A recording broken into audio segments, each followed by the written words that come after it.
Mon histoire avec la Drôme, c'est une belle histoire. Je suis agricultrice à Châteauneuf-sur-Isère en Drôme des Collines. Je suis médecin généraliste et médecin de PMI dans le nord de la Drôme. Chef d'entreprise, plus particulièrement producteur de films. Vice-président de l'université Grenoble-Alpes. Fondatrice de la marque de maroquinerie Nodis. Et je suis responsable d'une ligne de produits, de développement d'électronique spatiale. C'est un territoire à mes yeux qui est extrêmement dynamique, qui propose une palette de savoir-faire. On fait un whisky single malt qui s'appelle Sequoia. Nous produisons de l'huile d'olive et des oliveurs de nuance. En ce moment, il y a 170 personnes qui travaillent et qui fabriquent de la porcelaine. On est créateur de contenu, on est plutôt spécialisé dans le tourisme. Alors nous sommes une petite entreprise, 2 hôtels de 29 chambres, 4 étoiles et 3 restaurants. Depuis 177 ans, nous fabriquons du nougat. C'est pas évident de parler de la Drôme en quelques mots. C'est vrai que c'est un département avec différents visages, que ce soit au niveau des paysages, de la gastronomie, des savoir-faire. Et j'exploite des fruits, de la vigne, du maraîchage. Il y a quand même une diversité de production agricole qui est hyper importante. Il y a vraiment un lien avec l'environnement et un lien avec la nature qui est très fort ici. On est vraiment là au service de l'agriculteur. Pour faire du whisky, il faut du temps.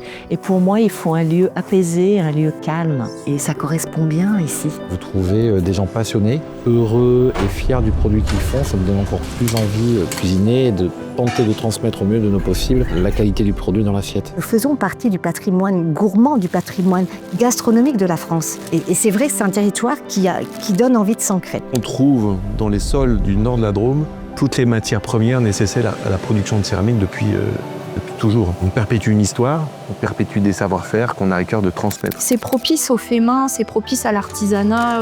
Et ouais, c'est une vraie fierté pour moi de faire partie de cet écosystème, de ce côté artistique. Être ici, c'est effectivement la preuve qu'on peut faire de l'innovation dans le département de la Drôme. Et on a un vivier de jeunes ingénieurs diplômés, issus de belles écoles françaises. L'UJA, c'est une des grandes universités classées dans les différents palmarès mondiaux, donc c'est une vraie chance pour le territoire d'avoir un service public de très haut niveau localisé ici. Le territoire est varié et du coup la pratique de la médecine l'est également. J'ai l'impression de faire de la médecine de qualité, mais de la médecine qui est vraiment réflexive. Et ça, c'est un vrai plaisir. En fait, à Valence, il y a un écosystème depuis maintenant une quarantaine d'années. Tous les techniciens qu'on sollicite dont on a besoin peuvent s'y installer et trouver du travail régulièrement. Je souhaite bien continuer à être la démonstration qu'on peut faire du cinéma ailleurs qu'à Paris. On a des conditions de vie, on a des conditions de travail, on a une qualité environnementale peu commune. Et ça, je crois qu'il y a peu de départements qui le proposent. Ouais, carrément, je suis fière d'être drômoise.